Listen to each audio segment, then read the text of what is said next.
Bonjour, chers auditeurs et spectateurs.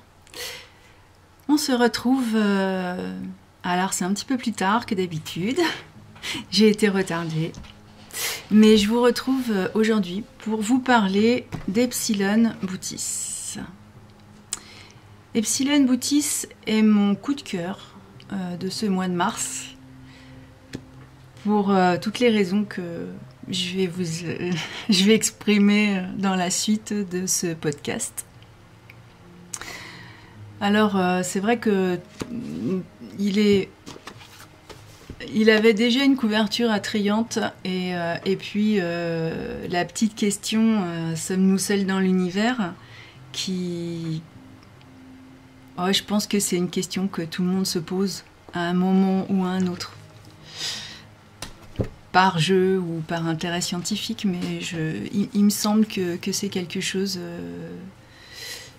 Oui, il me semble que c'est quelque chose qui nous titille tous.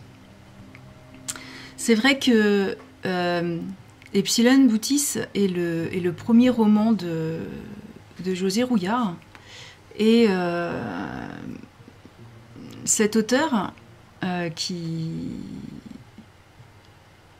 qui a mis de nombreuses années d'ailleurs pour écrire ce roman, a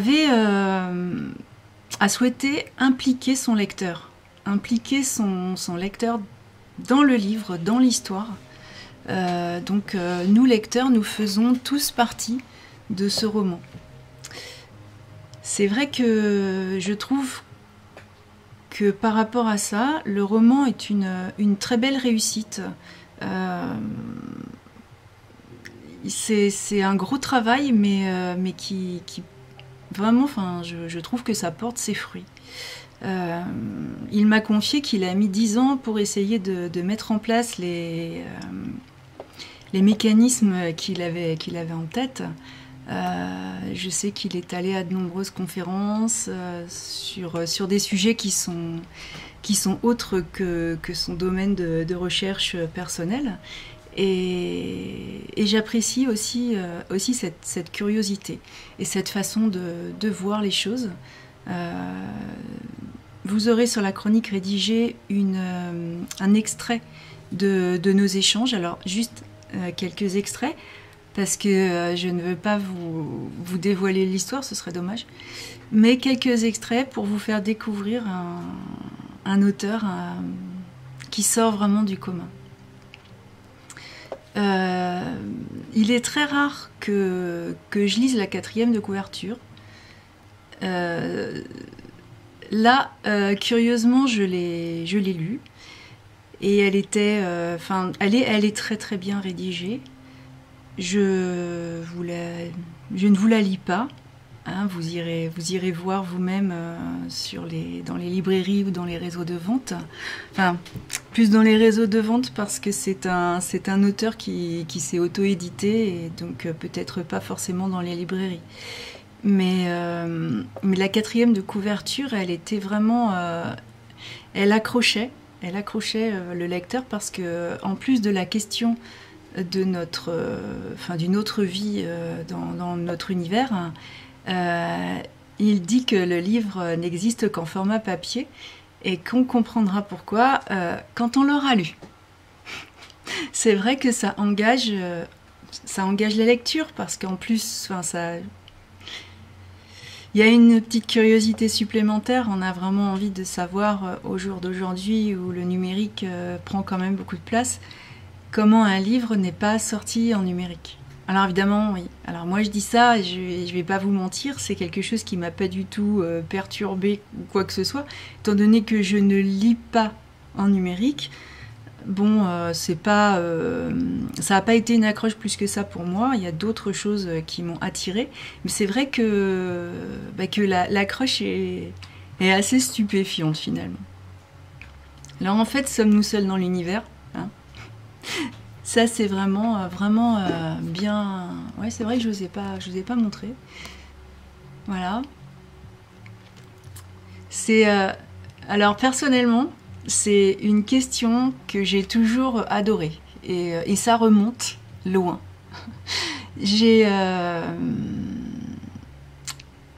j'étais allée voir au cinéma, alors ça va peut-être pas vous parler, un film de 1977 qui s'appelait Rencontre du troisième type. Alors j'avais 9 ans, hein. C'est une passion de longue date, enfin, une curiosité de longue date. Parce qu'en fait, j'ai conservé de ce film qui était vraiment pour l'époque admirablement bien fait, un souvenir, c'est-à-dire que je peux encore vous raconter le thème de ce film. C'est pas... Enfin, et à la limite, ce film va bien avec ce bouquin, je trouve. Mais ce roman, voilà, je vais vous en parler parce qu'il m'a attirée de la même manière qu'à l'époque, ce film. Le petit côté 9 ans, et j'ai encore des tas de questions. Voilà, ça, encore une fois, il y a eu quelque chose là-dedans qui a réveillé ma curiosité. Bon, elle dort jamais vraiment beaucoup, mais là, vraiment, je me suis un peu précipitée sur cette lecture. Voilà. J'avais d'autres livres à lire avant et je le regardais dans la bibliothèque et il me faisait très envie. Et je n'ai pas été déçue. Alors, c'est vrai que le titre est évocateur. La couverture du roman donne quand même envie de suivre ce jeune couple qu'on voit. Voilà, donc bon, l'exception de la 4e de couverture. Parce que quand je me suis mise à lire, je suis rentrée tout de suite dans l'univers de la cosmologie avec le jeune Alex qui travaille à la rédaction de sa thèse. Alors, il est en ville, c'est l'été, il fait une chaleur abominable, hein, une chaleur urbaine. Et c'est un étudiant qui est montré comme solitaire. Voilà, il fait un peu loser au départ dans la présentation. Il a un job mal payé, il a un directeur de thèse qui s'occupe pas vraiment de lui. À croire que le sujet doit pas l'intéresser tellement. Et Alex Duncan, qui est son nom, a de fréquents coups de blues et bon, il trouve pas le sommeil. La vie est un peu difficile pour lui. Et puis, bon, quand il réussit enfin à s'endormir, pas de bol, il est réveillé par la sonnerie de son téléphone. Bon, alerte au laboratoire de cosmologie. Alors effectivement, mais la 4e de couverture l'explique très bien, Alex est ce jour-là d'astreinte et il doit se rendre sur place pour découvrir la cause de l'alerte et puis voir ce qu'il y a à faire. Donc dans le silence de cette nuit étouffante, Alex Duncan va se rendre à l'étage où l'alerte s'est déclenchée. Un véritable parcours avec des badges de partout, parce que alors même si la cosmologie c'est pas un sujet sensible, leur financement provient du gouvernement et de l'armée. Donc ils demandent à ce que ce laboratoire soit sécurisé.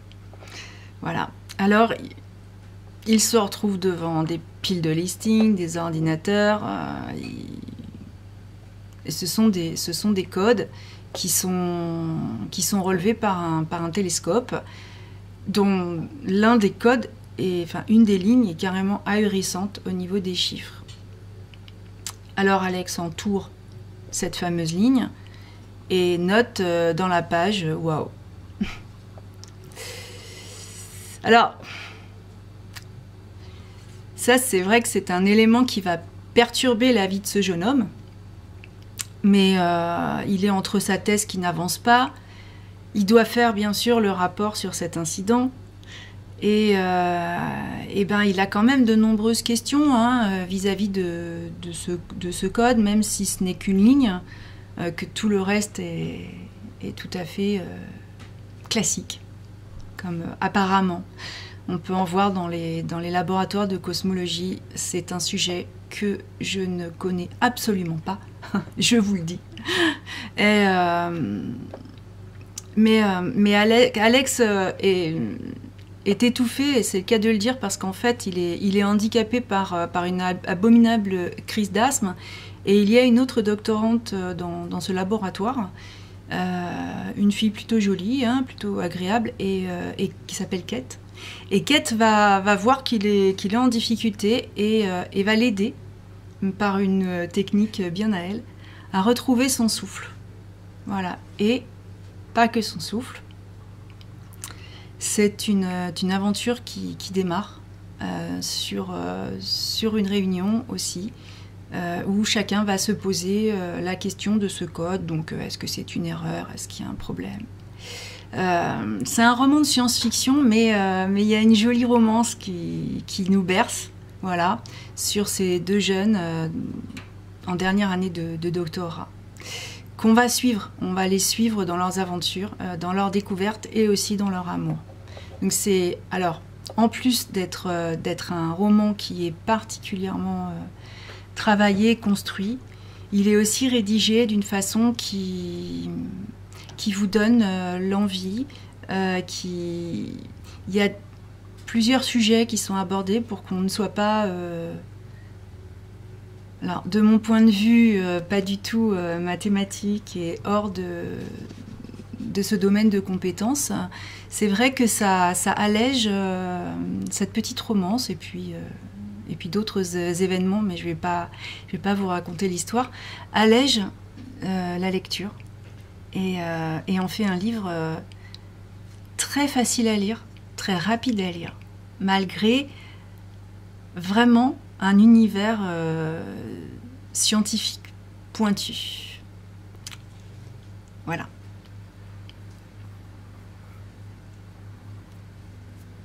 Alors, sommes-nous seuls dans l'univers? Une bonne question. Je pense qu'on a tous une idée, on a tous... Alors dans la réalité, dans mon quotidien, c'est vraiment la question qui ne m'intéresse pas au sens réel. Alors je vous ai dit que c'était une curiosité. Alors c'est vrai que c'est une curiosité au niveau surtout littéraire. Bon, quand j'étais plus jeune, petite même, c'est vrai que j'ai vu un film ou deux. Pas énormément, parce que les films de science-fiction, c'est toujours des grandes guerres à travers tout, et pas vraiment une rencontre ou quelque chose qui pourrait exprimer une simple rencontre, justement. C'est relativement rare. Et j'ai suivi aussi une série. Parce que dans cette série aussi, les premiers épisodes, après je ne sais pas, mais les premiers épisodes étaient basés sur effectivement des affaires qui étaient restées non classées, puisque non résolues, et qui posaient un problème à la science. Donc j'étais curieuse. Il y a des tas de choses qu'on ne sait pas, qu'on ne comprend pas. Je crois que c'est pas prêt de s'arrêter. Mais après, dans le côté scientifique et vraiment... comment l'exprimer dans le mouvement, c'est-à-dire vraiment faire des recherches, dépenser de l'argent, aller sur Mars, c'est pas un sujet qui m'intéresse du tout. Parce que pour moi, c'est un peu une question territoriale.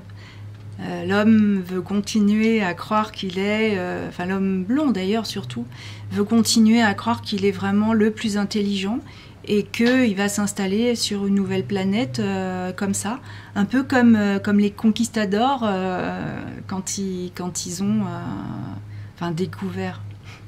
C'est pas une réelle découverte, ça existait, mais quand ils se sont installés sur des nouvelles terres qu'ils se sont appropriées, alors qu'il y avait déjà des habitants, et c'est vrai que du coup dans la curiosité scientifique du monde réel, donc pas dans la science-fiction, de la littérature, c'est un sujet dans lequel je ne pourrais vraiment pas m'impliquer ou alors pour faire du sabotage, vous voyez, pour pas que finalement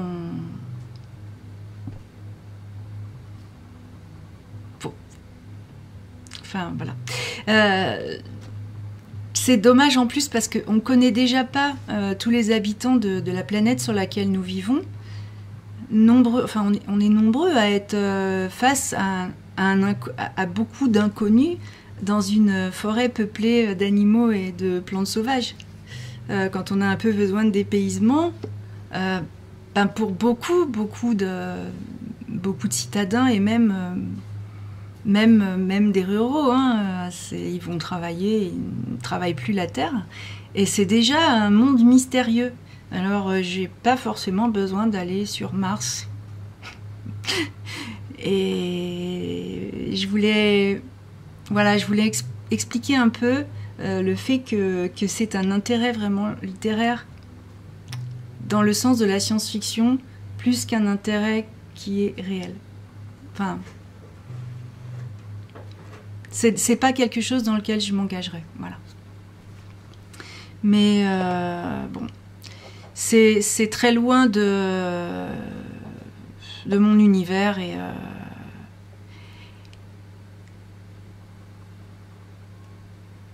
et voilà. Et donc j'ai ma petite curiosité littéraire qui me fait dire qu'Epsilon Bootis est un chef-d'œuvre vraiment du genre. Et ça, c'est vraiment ce que j'en pense profondément. Alors j'ai fait quelques recherches pour me rendre compte qu'il y a une énorme part aussi de réalité dans ce roman.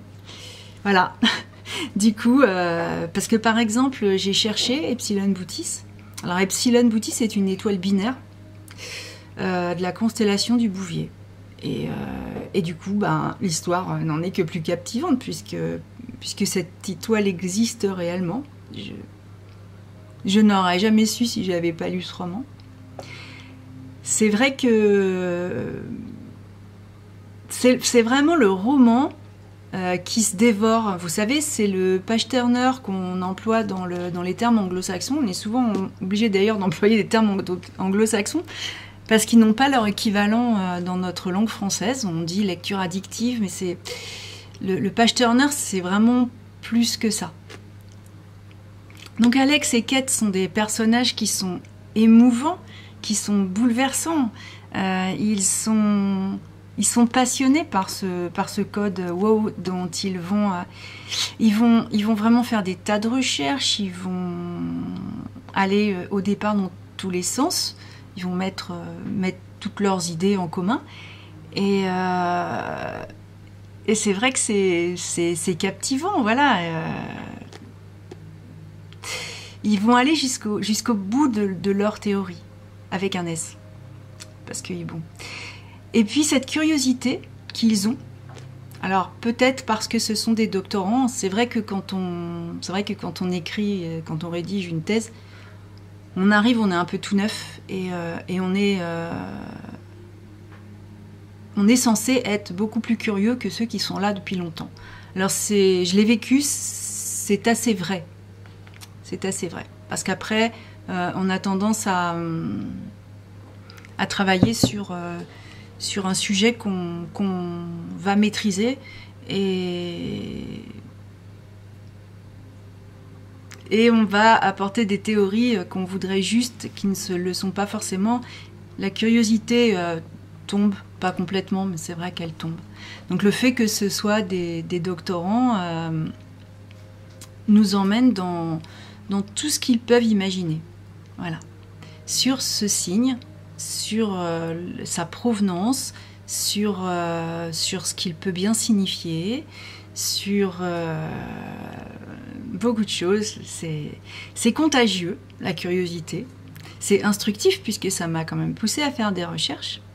Et à travers ces personnages, je crois que l'auteur veut quand même nous émouvoir. Voilà.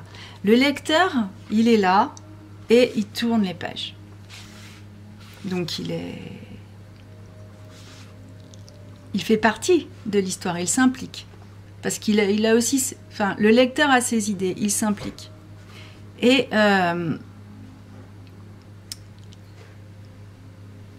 je sais que, enfin, personnellement, je ne pouvais pas m'arrêter. C'est un peu, bon, alors, ok, j'arrive à la fin de ce chapitre. Allez, encore un chapitre. Donc, il y a effectivement un mouvement, hein, on tourne les pages, on crée un mouvement, d'accord? Dans le numérique, on ne crée pas ce mouvement. Mais que va-t-il se passer? Allez, encore un peu, allez, encore un peu. Et c'est vrai que je suis arrivée assez rapidement à la dernière page. J'étais même déçue, j'aurais voulu que ce soit plus long. Je pense pas que ce roman puisse vous laisser indifférent. Sérieusement, ce serait bien d'en parler, mais je pense pas qu'il puisse vous laisser indifférent. Moi, j'ai été obligée de chercher les thèmes qui m'étaient, les termes qui m'étaient inconnus. Je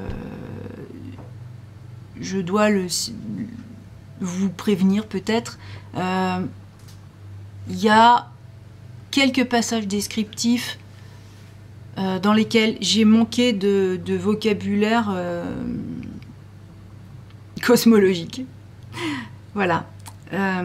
Mais c'est pas vraiment un souci, hein, parce que la lecture est quand même... Enfin, la plume est quand même fluide. Donc il y a ce jargon, mais dans la phrase, on comprend. Alors moi, je suis curieuse, puis je me suis dit, je vais m'instruire, donc je suis allée chercher dans le dictionnaire. Ouais, j'ai pas forcément demandé à Google, désolée. Mais j'aime bien tourner des pages, moi. Et du coup, ce roman a eu, pour moi, un intérêt intellectuel, en plus d'être vraiment plaisant, de me faire passer un super moment de lecture, un véritable antidépresseur. Voilà, je lui ai trouvé toutes les qualités. C'est donc mon coup de cœur, et ça je vous l'ai dit, et une belle surprise. Alors, les belles surprises sont aussi cheminent vers d'autres de belles surprises et belles rencontres, parce que j'ai pas rencontré l'auteur en vis-à-vis, mais on a énormément échangé. Enfin, j'ai surtout beaucoup posé de questions. Nos recherches seraient éventuellement complémentaires, mais nous ne sommes pas du tout dans le même monde. Voilà. Et c'est vrai qu'il m'a beaucoup appris. Son roman avait déjà éveillé ma curiosité au point de m'engager dans des recherches, mais lui, en plus, dans ses discussions, est quelqu'un de très intéressant. On voit qu'il a vraiment travaillé son roman, que ça a été quelque chose qu'il n'a pas pris à la légère. Il s'est pas dit, bah tiens, je vais écrire un truc. Non, non. Et je vous livre un peu dans la chronique rédigée une partie de mes échanges avec José Rouillard. Vous allez voir que... Alors, je n'ai pas tout mis, bien entendu, parce que on parle aussi de ce qu'il voulait à travers ce roman, ce qu'il voulait faire passer, de la raison d'un livre papier non numérique. Donc tout ça, je l'ai retiré, puisque je ne veux pas vraiment retirer l'intérêt de la lecture. Je veux aussi que vous ayez votre curiosité, que vous puissiez en ressortir quelque chose pour vous, en plus de ce bon moment de lecture et de la romance de nos deux petits... de nos deux doctorants qui sont vraiment... vraiment chouchous, hein, quelque part. Voilà. Donc, je vous invite à revenir sur donc lundi, hein, lundi sur la chronique rédigée, et qu'on en parle. Vous pouvez poser les questions. Je pense que... D'ailleurs, je pense que l'auteur serait ravi, parce qu'apparemment j'étais la première de ses lectrices à le contacter. Il était étonné. mais il a cherché à déclencher quelque chose et donc aussi un échange. Voilà, et à travers cette présentation, à travers cet article que je fais, ben, j'espère qu'il va y avoir de nombreux échanges. Me concernant, c'est quand j'ai terminé ma lecture, je partais. Hein, je partais en montagne, j'avais quelques observations, mes chevaux, mon sac à dos. Et ben, j'ai eu beau marcher plusieurs kilomètres, les questions qui ont été déclenchées à la dernière page, enfin tout au long de la lecture, mais à la dernière page, ont continué à tourner dans ma tête en marchant. Alors, en général, marcher, ça vide vraiment la tête. Hein, on est dans la nature. Les chevaux étaient libres, donc je les suivais. Et malgré tout, toutes ces questions ont continué à se poser. Alors, arrivé au moment de manger à midi, j'ai fait une pause et avec mon compagnon de boulot, il m'a filmé. Il a filmé toutes les questions qui me sont venues, mais c'est vraiment un fouillis. Mais je vous laisse les découvrir. Vous allez très probablement rire. Ou peut-être que vous vous êtes aussi posé ce genre de questions. Mais alors ça, n'hésitez pas à les mettre en commentaire de la vidéo. Ça me fera plaisir. Même si on peut extrapoler des tas de choses, on peut aller vraiment très loin sur ce genre de sujet. Mais ça peut être amusant. Personnellement, pour découvrir chaque jour quelque chose sur notre propre planète, étant donné qu'on ne connaît pas grand-chose, je pense que tout est plausible. Voilà. Et j'ai aussi été regardée parce qu'il y avait déjà eu un signal il y a très longtemps. Je ne sais pas si j'en parle ou pas, d'ailleurs, en fait. Et en fait, non. Voilà. Mais ça m'a ramené à d'autres recherches, vraiment à d'autres interprétations qui avaient été faites aussi d'un autre signal. Il y a énormément de culture dans ce roman. Voilà. Et ben, c'est pas un documentaire, c'est pas un truc chiant à lire, mais par contre, c'est extraordinaire. Et c'est pour ça que je parle de chef-d'œuvre. De chef-d'œuvre, déjà, ce n'est pas un littéraire, c'est vraiment un scientifique de technologie informatique. Et voilà, non, on vit pas dans le même monde. Et par contre, il a réussi à faire passer quelque chose en littérature qu'on ne retrouve pas forcément sur ceux qui sont primés ou toujours mis en avant. Et ce roman est vraiment mérite d'être mis en avant, mérite pour vraiment énormément de sujets. Voilà. Alors je vais vont suivre la vidéo. Vous allez voir, d'ailleurs, on voit que j'ai marché longtemps et que j'avais froid. Va suivre donc un montage avec cette vidéo que j'ai tournée là-haut.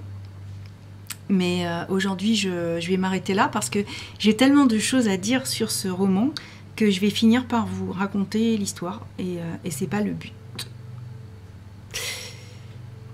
Les prochaines chroniques vidéo. Alors j'ai mis sur mon blog un calendrier parce que c'est vrai qu'on me demande énormément de choses et j'essaye de sortir une présentation de mes lectures chaque lundi pour que ça fasse un petit rendez-vous dans la semaine. C'est assez sympa. Je pense que je vais être obligée de déroger et de mettre aussi d'autres jours parce que c'est vrai que d'un seul coup j'ai eu beaucoup de demandes et sur le moment je crois que j'ai un peu mal géré mon calendrier.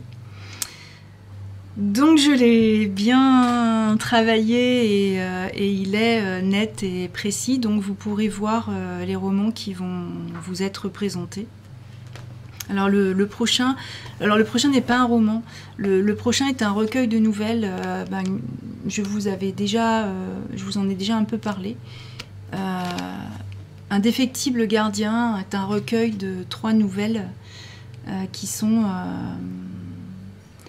différentes, très intéressantes, avec des sujets dont on parlera aussi. En tout cas, j'en ai vraiment envie. Et puis, Happiness is a warm girl in your hand, c'est un extrait d'une chanson. C'est pour ça que le titre est en anglais. Alors, ce roman, effectivement, j'avais à le travailler. Quand j'ai lu les premières pages, il y avait énormément de renvois sur les personnages. Dans un précédent roman, j'ai contacté l'auteur en disant que c'était difficile. C'est vrai que j'avais du mal à rentrer dans la lecture puisque j'étais pas au courant de ce qui s'était passé avant, et j'ai donc demandé à lire en premier le tout premier. Je vous en parlerai, hein. Alors c'était une grande première. C'était ma première lecture numérique. Voilà.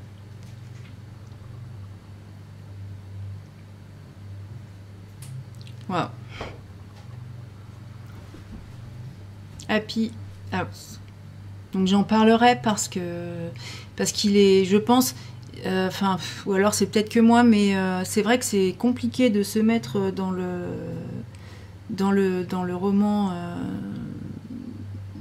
qui est un tome 2 quelque part avant d'avoir lu celui-là. Celui-là, il se lit bien, et il y a aussi une thématique riche, qui n'est pas forcément un coup de cœur, mais qui mérite aussi d'être développé. Donc voilà, je vous fais suivre mes questions de randonneuse et d'éthologue au milieu de la nature, qui se posent tout un tas de questions sur vraiment tout et n'importe quoi. J'ai réussi à faire rire mon caméraman. Et puis, je vous dis quand même à la prochaine. Et j'espère que vous passerez un très beau moment de lecture avec Epsilon Bootis. Surtout, n'hésitez pas à me contacter pour pouvoir en discuter, parce que j'ai vraiment envie, voilà, d'échanger sur cette lecture. À très bientôt.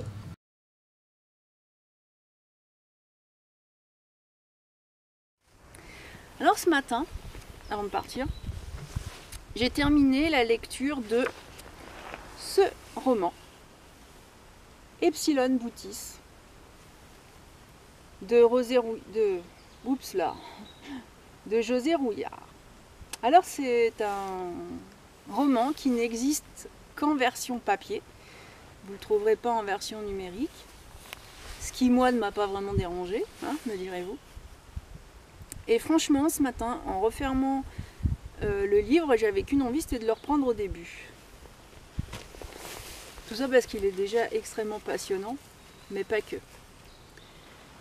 Alors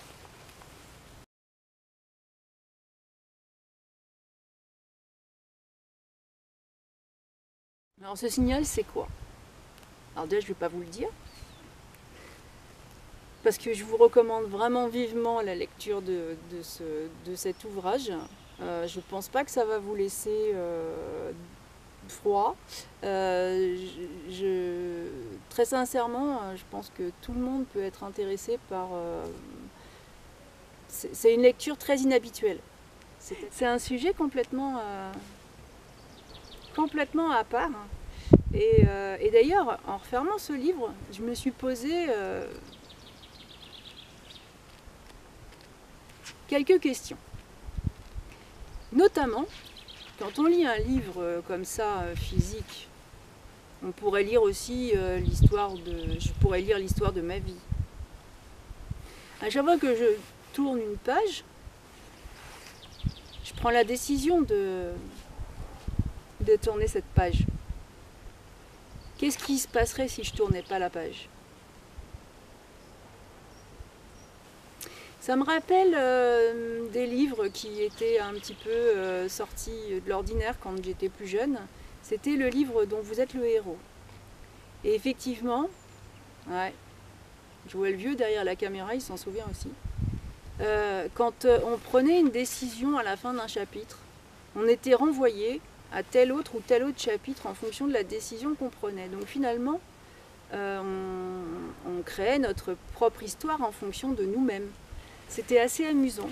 J'aimais bien ce genre de choses.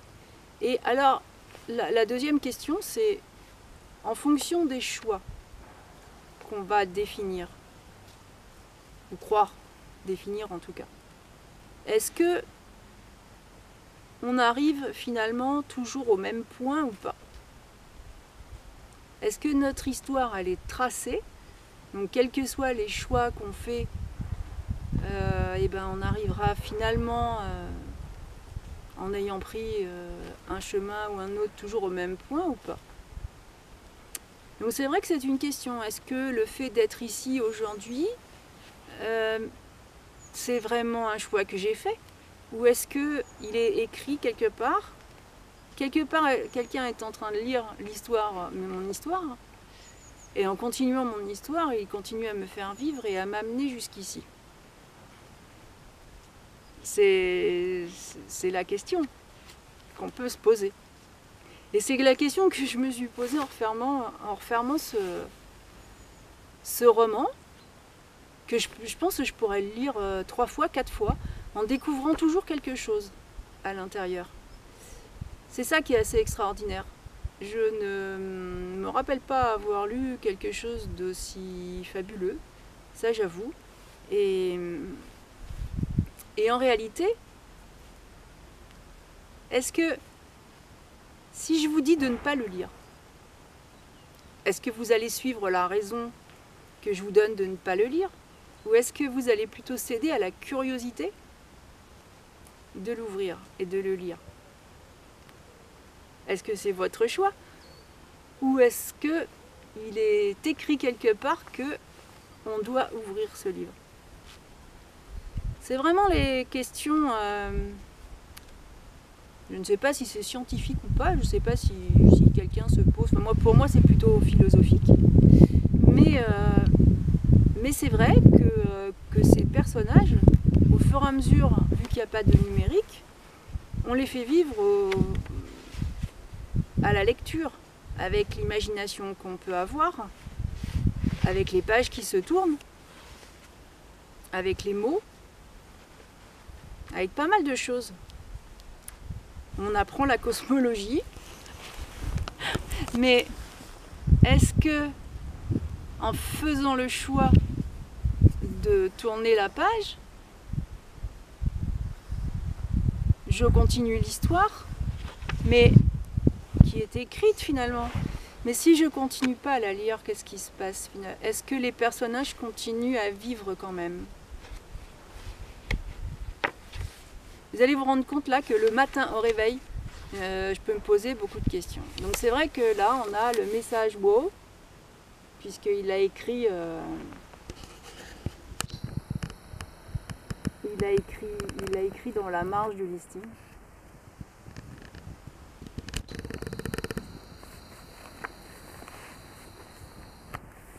On se pose la question, effectivement on se la pose, sommes-nous seuls dans l'univers? Mais si nous ne sommes pas réellement seuls, est-ce que c'est parce qu'il y a une autre forme de vie, très lointaine, sur une étoile sur laquelle on ne peut pas aller? Ou est-ce que ce sont les choix différents que l'on fait qui créent un monde parallèle? C'est une question que je me suis posée aussi en regardant une série qui était Fringe, où les personnages découvrent une version d'eux-mêmes dans un autre monde où certaines choses ne se sont pas produites et où ils ont évolué d'une manière différente. Alors effectivement, oui, c'est très résumé. Enfin, pour ceux qui ont envie de regarder la série, je ne vais pas raconter l'histoire non plus. Non, parce qu'il y a quelqu'un derrière la caméra qui fait une drôle de tête. Mais c'est vrai que, est-ce que finalement, nous sommes seuls, ou pas seuls, par une autre forme de vie, ou est-ce que c'est notre vie avec d'autres choix? Et où, dans ce cas, ces choix ne nous mèneraient pas forcément au même avenir? Est-ce qu'il y a une autre planète Terre où l'homme n'a pas découvert ni le feu, ni comment faire des armes, puisque c'est un peu le premier truc qu'il a fait, l'homme moderne, enfin dit moderne, donc n'ont pas découvert d'armes et ou n'ont pas eu l'intention d'en créer, ont mené une autre vie et où cette planète aujourd'hui serait paradisiaque, ou pas d'ailleurs. C'est quand même une vaste question. Et dans ce cas-là, nous ne sommes effectivement pas seuls dans l'univers, mais pas par rapport à une autre forme de vie extraterrestre ou je ne sais quoi, mais par rapport à une autre vie de nous-mêmes. Vous me suivez là ou pas?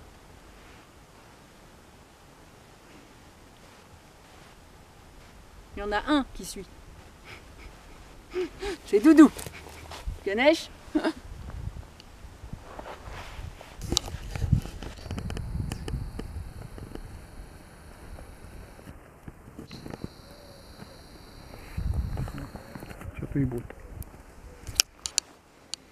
Ouais, parce que le cheval ne se pose pas les questions existentielles de l'homme et je sais pas si le cheval peut avoir des vies parallèles au final. C'est vraiment une question typiquement, enfin quoi que oui. En fonction de nous peut-être. Je sais pas. Enfin, toujours est-il